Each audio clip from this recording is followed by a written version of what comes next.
All right, welcome to BuffaloPlus.com and Buffalo Plus's YouTube page. Mike Catalana, Dan Fates. I'm Jenna Cottrell. All right, Adam Shine, NFL columnist, loves the Bills, loves to put some shine on the Bills, but he had a column coming out talking about how he thinks Josh Allen is the number one dark horse MVP candidate for this season. Mike, your thoughts on that? Well, if you look at it as a natural progression, I think he's making a good point. Look, Josh Allen still has to move up a lot to be MVP level player. The statistics have to get better, right? I mean, you got to throw for 30 plus touchdowns, then the team's got to win. All that has to happen. But in fairness to Josh Allen, we've seen it happen with Mahomes. We've seen it happen with Lamar Jackson coming off. Well, Mahomes didn't even play really and then became a star. And Jackson played, but people had questions about him, and then he came back and was spectacular. So could it happen? Absolutely. He's already been a playoff quarterback. Yeah. He's got to take the statistical leap if he wants to be in that category. I think that's a great point, Mike, because you look at it as making sense. He seems to check a lot of those boxes if you're kind of building that formula for who could be the surprise, a team on the rise, a quarterback that made, an adjustment but needs to make a bigger one. The thing for me, though, is if Josh wants to be an MVP, they've got to win 12 to 13 games. You just look at what Patrick Mahomes did, and like you said with Lamar Jackson, they were competing for number one seeds. And I think you can't just be a good player. You have to be a good player. You have to be the best player on a good team. But unless you put up like spectacular numbers. And I don't know if we're in a position to see that, even though he's going to have more help this year. I mean, I'm talking about the guy who puts up 42 touchdown passes. We're talking about the Drew Brees, Aaron Rodgers type numbers. I don't know if we're going to see that. I think to Dan's point's a good one. It's going to be the combination of really good numbers and a winning team. Now, this week on the Buffalo Plus podcast, Mike, we talked about your 30-plus years in experience covering the Bills. How interesting is it for you to see even a Bills quarterback in the mention of having an NFL MVP caliber season? Yeah, and it's funny because as great as Jim Kelly was, he never got there. Thurman Thomas got the MVP. Now, running backs were perceived a little differently back then. Bruce Smith, Defensive Player of the Year. But think about the guys Jim was competing with at quarterback back then. Yeah. I mean, you had Steve Young and Joe Montana and Dan Marino, right? John Elway. I mean, you are talking about the all-time greats. So, and the team would win. So Jim was always considered a Pro Bowl level player, really good, and never got there. But through the years, I mean, you guys have snuck in the Pro Bowl. But, Tyrod got in the Pro Bowl. I mean, it has happened. But you're talking about MVP.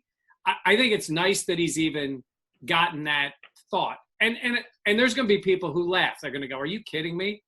But I think, like you guys said, there is a path to him getting there. Now he's just got to do the work. Right, and I think that's different is that when you say that of a Bills player being an MVP candidate, for the first time in a while, it's not completely laughable. Yeah, you may have a chuckle like Josh Allen MVP, really? But then all of a sudden you go like, well, Lamar Jackson wasn't a great passer last year, and the Ravens weren't supposed to be that good, and then all of a sudden they were, lighting the world on fire. So, again, it's like we've talked about this last month since the draft. If things fall their way and the Bills go 12-4, more likely than not, the quarterback is going to get a lot of the credit for this, right? Yeah, absolutely. And, that was my next question. It's like, I feel like this entire offseason has been just putting so much more pressure on Josh Allen. Getting Stephon Diggs after the draft, the schedule comes out. Tom Brady is now not a member of the Patriots. There's just building to that. And how much more pressure do you think this adds, Mike, for the expectation of Josh Allen? Fans don't want to hear this, but there's a ton more pressure on him. It is set up for the Bills to win. And you're sitting there look at the division, and you say the Bills are the team that is in that position to beat them out, right? But then you say, okay, you got this year where they seem to have an edge. But a lot of people think the Jets have had a really good offseason, and Sam Darnold is a talented guy. We don't know about Miami yet, but I'm saying just in their own division. And then you start looking around the conference. Yes, you've got Mahomes, but there's a lot of transition going on. It's right there for him. If he doesn't do it, what are people going to be saying? If you're not winning with Singletary and Moss and those three wide receivers, including Diggs, and one of the top defenses, is it going to be on the quarterback? Dan is freaking out, so let's go to you. When Mike talks about so much pressure being on Josh Allen, I don't see it as that much pressure because of what he's going to be asked to do. I don't think they're going to make him go out and score 30 points. This isn't the identity and the makeup of this team. They're going to still be a defensive-minded, conservative team. That's not going to change through continuity. All of a sudden, Brian Daboll isn't going to want Josh Allen to throw it 40 times a game. Like you said, Mike, they're still going to give it to Singletary. They're still going to play a field position game. I'm going to be Dan. Do you trade for Stephon Diggs? He doesn't have to throw not... it 40 times a game. He's got to be really good. He's got to not be bad, Josh. He's got to throw touchdown passes. Like, you don't need to throw it 40 times to be effective in the red zone, to make plays, to not fumble the ball, and to help your team win. And I think people are going to expect him. Let's say, Dan, to your point, they've got this talent, and the defense is really good, but they're only winning 9 games because the quarterback just isn't giving them that extra. Jenna, I think that could put him in a spot where people start to go, come on, Josh Allen, you got all your help now. All right, it's May. Who do you think, who are your predictions for the NFL MVP? Mike, we'll start with you. The NFL MVP for the entire league, the NFL MVP. Look, I'm going to take, because it's so early, we haven't seen anything, but in part because of people coming back, and I don't think they're going to be a hangover. I'm going to take the chalk way out of it, and I'm going to say Mahomes because he's got the talent around him. He's got an offense built for him. He's got a team that wants him to make those plays. And he had a weird regular season last year because of the injury. So I'm going to say Mahomes, but just because I don't want to say Carson Wentz and look like a homer. All right, Dan. Say not being a homer because I'll probably have to say this and then duck, but Tom Brady, like. Yeah, I get that. With the weapons that he has around. He's old. Experience system. With a revenge. Like, this guy's just going to have a chip on his shoulder to burn. It was like after Deflategate when he just wanted to burn the NFL to the ground and leave it all in his path. I think maybe Brady has a massive year and then he could walk away. I don't know. But I'm just saying, you look at some of those weapons with Gronk coming back. Whew. No, I mean, I could definitely see the case. Jenna? In terms of grudges.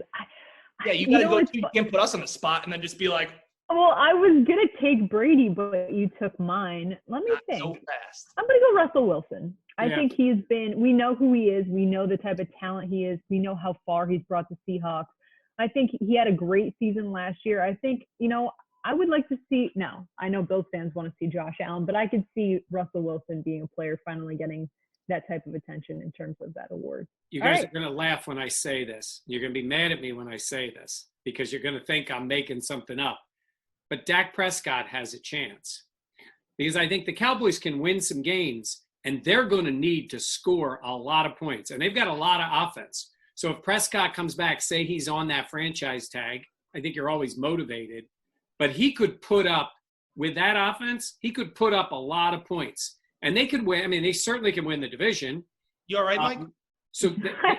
Yeah, I'm fine. I mean, I did mention Wentz, but I'm probably just trying to, put a little curse here on something. But no, I'm saying is he's a guy who was in a position to do that.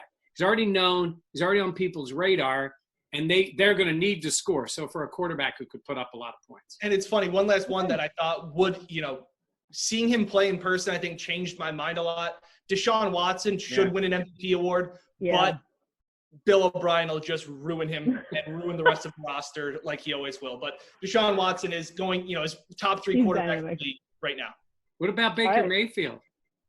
He was another dark horse candidate. We'll have to see. Shine had him second on his list of sleeper picks for the candidates. So I guess we'll have to wait and see. It's May, so we have some time. But thanks for watching. Make sure to subscribe on YouTube to the Buffalo Plus channel. For Mike Catalana and Dan Faith, I'm Jenna Cottrell. Good.